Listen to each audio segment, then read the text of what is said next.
Hi everyone, today we're going to positive economics, which is the Irish curriculum.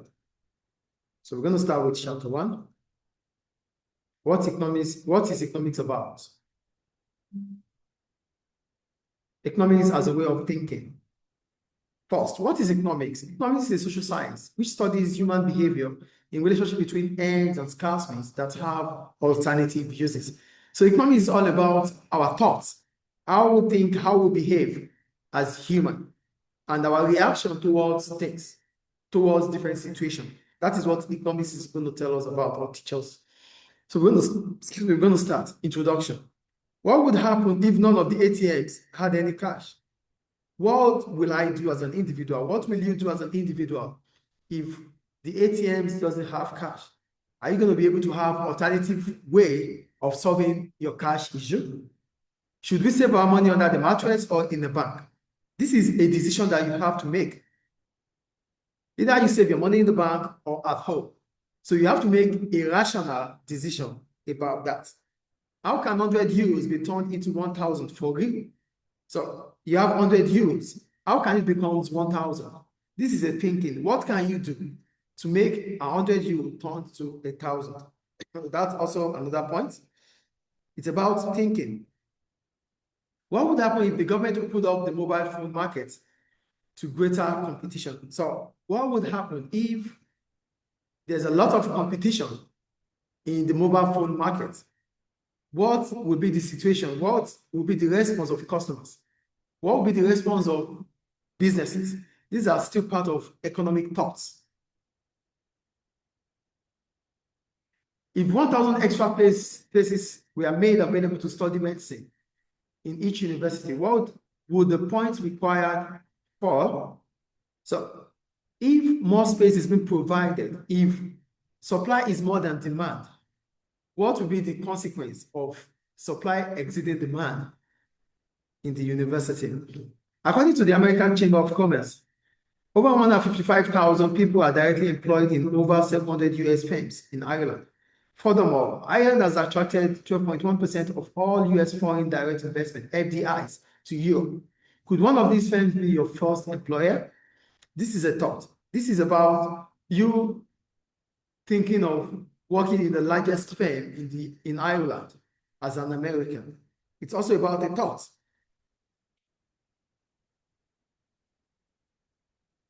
Why do shops offer students discounts? Why do businesses give discounts to students?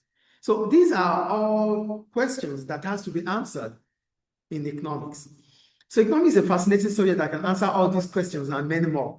All of the above questions relate to particular areas of the syllabus that will be studied throughout the course of this book. So let's go further. Economic data. Now, when we talk about data, this consists of facts gathered for economic references or analysis, such as the amount of money that individuals earn, the amount of money that companies pay in tax, or how much money government owe to other countries. So when we talk about, excuse me, I'll be back. So we're going to economic data. When we talk about economic data, this consists of facts gathered for economic references or analysis, such as the amount of money that individuals earn, the amount of money that companies pay in tax, or how much money government owes to other countries. These are figures.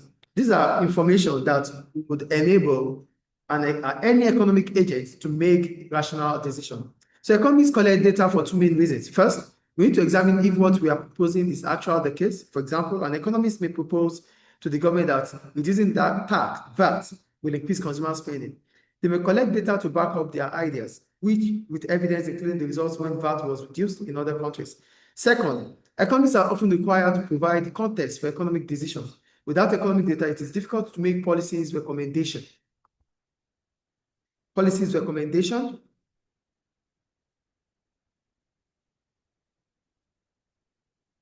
It is difficult to make policy recommendation.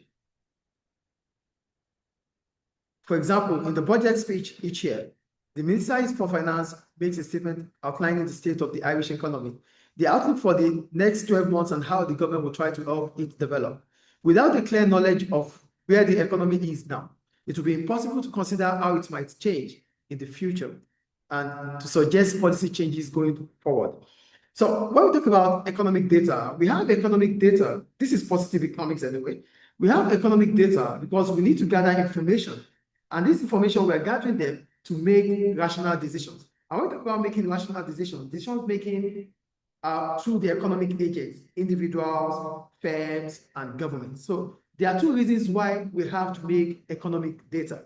Number one, we make data, we collect data to make a case for certain situations, like the one they said here. Economists might have to make a case to the government to reduce taxes, value added tax. So if economists have to make a case to the government to reduce VAT, they have to come up with information that shows that when tax was reduced, the consumption of individuals increased at that period of time. So these are information that would allow government to make a rational decision. So that's about that.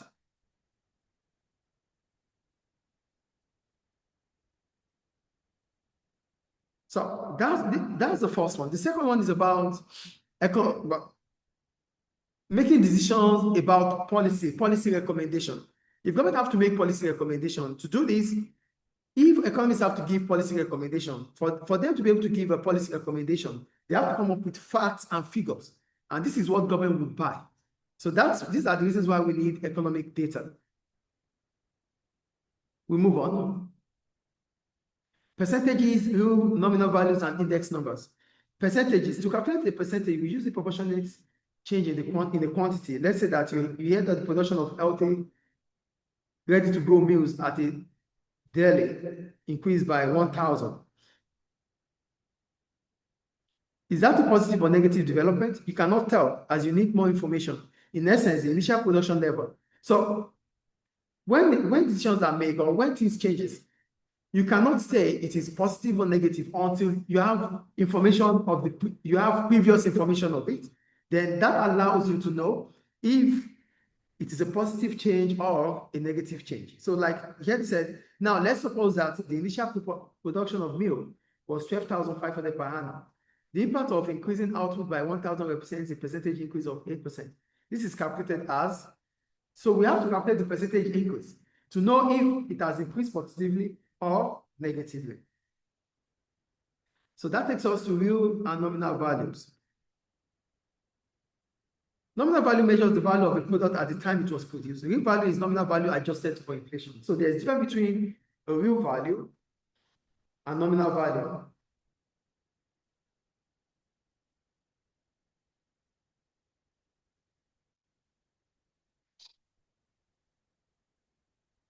So there's a difference between real and nominal value. When we talk about real value is adjusted with inflation. And for nominal value, this is the value of a product when the product was just produced.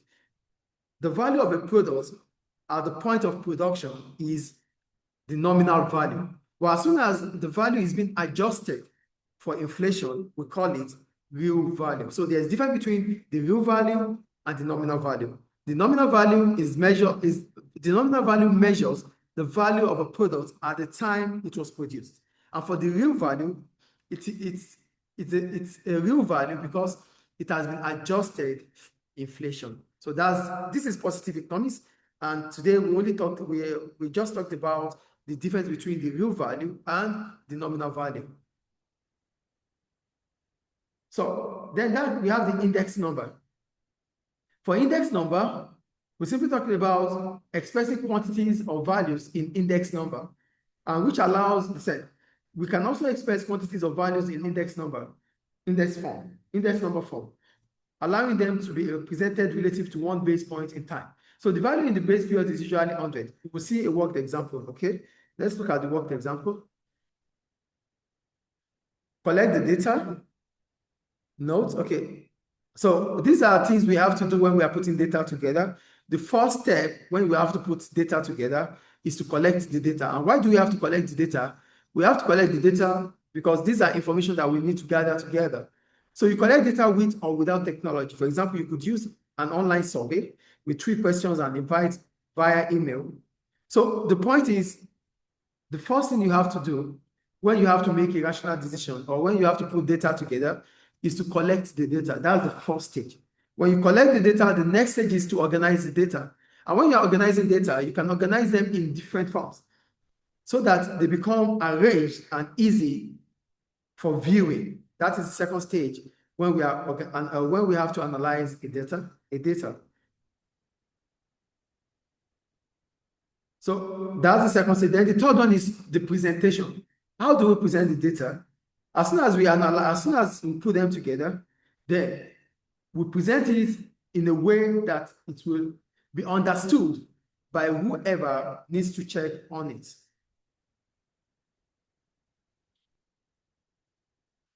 Then the next stage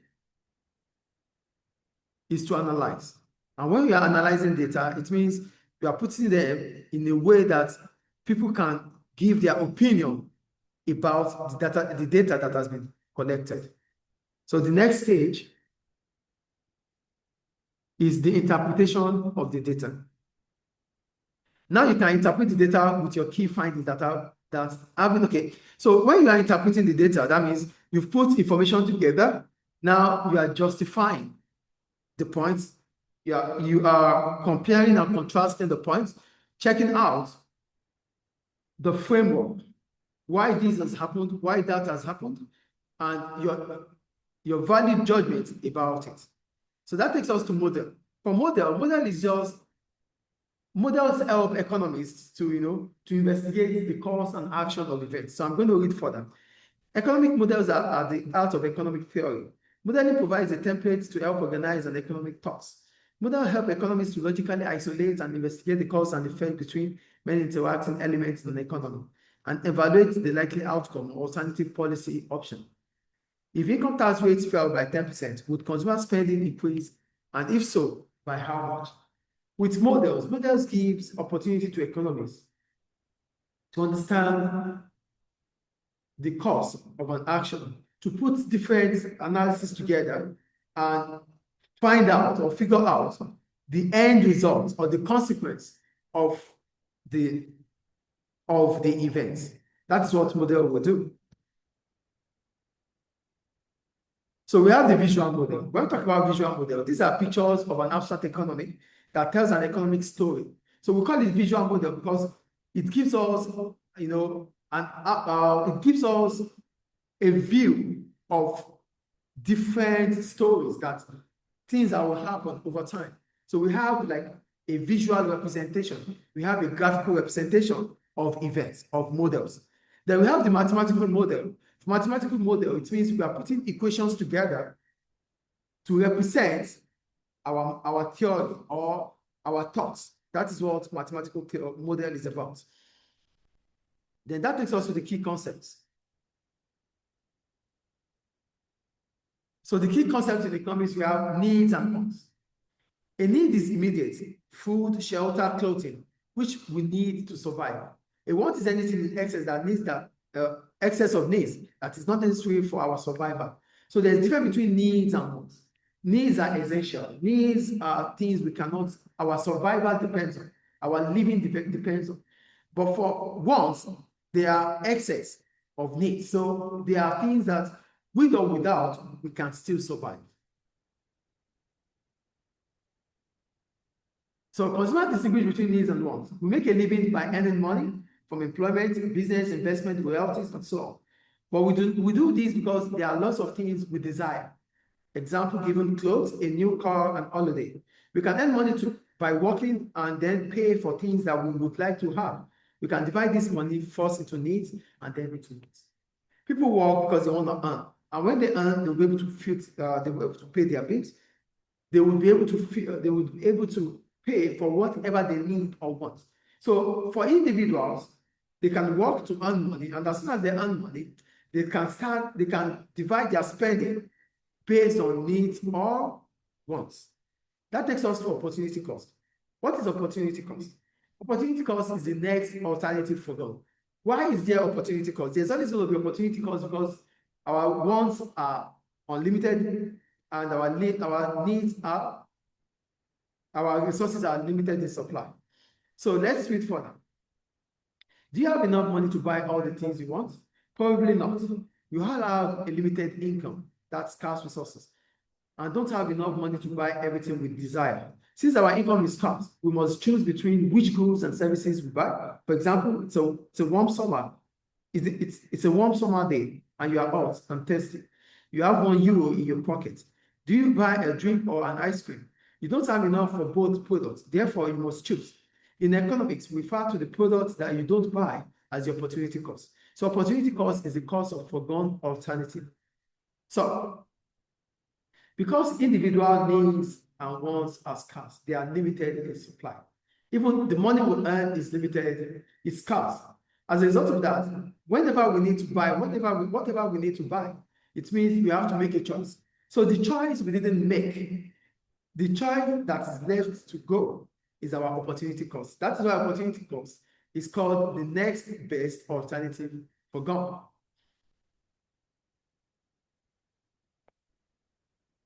Do all consumers taking part in economic activity behave rationally? So this comes to rationality. Traditionally, economics predict that consumers buy more when prices fall. Let's critique this assumption. Is this always the case? In your study of economics, you will come across a range of assumptions. Assumptions are situations that we take to be true so that we can build our study of economics. In reality, these assumptions are challenged in certain scenarios. Sometimes it may be true to say that consumers will act rationally. For example, you may choose to buy one phone rather than another because it is available at a lower price. However, on some occasions, we choose items that are more expensive than others. This challenges the assumption. It is important to consider what these scenarios might be. Assumptions allows us to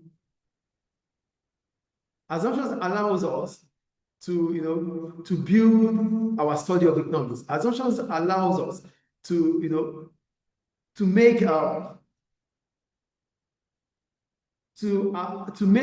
a case out of different scenarios. That's why we have assumptions. But most assumptions are not always right. So, like what I just read, consumers buy. The law of demand says consumer will buy when the price falls. Is it always the same every now and then? No. Sometimes consumers might buy not because of price. They might buy because their income level has increased. Sometimes consumers might buy because their friends are buying. Sometimes consumers might buy more because there's no substitute available. So there are different reasons why consumers might choose to buy. So the assumption that the only reason why consumer buys is because the price fall might be challenged. So the paradox of choice. While we tend to like having a selection to choose from, it can be difficult to make a decision if there are too many choices. Therefore, rather than looking at every single phone available in the phone shop and examine all their features, consumers sometimes pick the first one they see or the phone on special offer without examining everything on offer and finding the best value. Alternatively, they may leave the shop altogether without making any decision as they presented with too much choice. The paradox of choice. Choice comes through the mindset of consumers. And sometimes consumers might not even make a choice. They may make a choice by not choosing anything at all. So consumers make choices based on different scenarios. The value consciousness. A consumer may make their purchasing decision based on other factors that are important to them rather than price. Like I said earlier, for example, a person may choose to buy a phone from a company that donates 5% of the cost of the phone to charity. Perhaps their favorite sports star uses the phone and that influences their decision. Maybe this phone is 100% recyclable and the consumer would prefer to spend a little more money on something that is more environmentally friendly. Value consciousness. There are different reasons consumer might choose to buy a product aside the price. They might choose to buy a product because their favorite star uses the product. They might choose to buy a product because the company that produces the product has some ethical stance, or the product is, the production of the product is environmentally friendly. So consumers might buy a product as a result of that. These are value consciousness. Another reason is habitual viewing. A consumer may want to choose the same phone that they already have with the same technology, apps, and functionality. They ignore different brands and their price points. They simply buy the newest version. They don't care about price and their decision is made right there. Some consumers often decide to shop in the same place over and over again, regardless of lower prices elsewhere. So this is what we call habitual behavior. Another reason people make choices based on habitual behavior. So they want to do the same thing every now and then because they are emotionally attached to maybe certain brand, certain shop, certain product. So whatever the price is, not it is not going to be an issue for them. So these are reasons why people make choice. People might make choice through value consciousness. They might make choice through habitual behavior.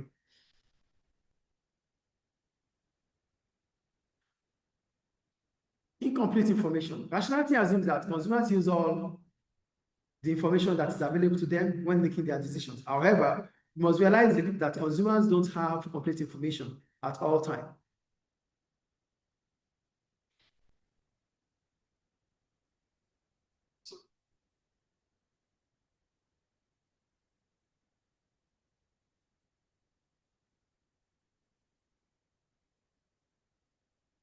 For incomplete information, yeah, it is important for consumers to be rational. And rationality simply means that rationality assumes that consumers use all the information that is available to them when making their decision. But in reality, do they actually have all this information? There's always going to be information gap. There's always going to be incomplete information. So, however, we must realize that consumers don't have complete information at all times when making decisions. Consumers are restricted by their knowledge and the available information. In essence, people don't always make choices that would maximize their utility because they have incomplete information. A rational, you are a rational decision maker. You are rational when you make decisions that you are able to maximize your utility. But when you have to make decisions that maximize your utility, it has to be based on information. But in reality, consumers always lack information. And that is why irrationality comes up in economics.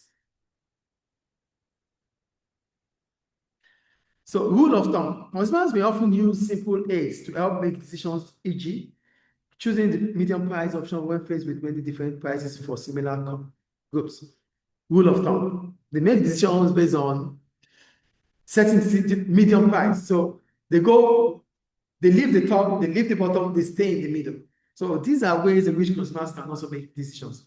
Anchoring behavior. This can occur where a consumer puts too much emphasis on one piece of information. E.g., example given, the first price quotation received for an extension to a house may influence an individual assessment of what is a fair price. Sometimes consumers hold on to the first piece of information they have, and they use that as a case to making their decision. So these are different reasons why, these are different ways in which people make a decision.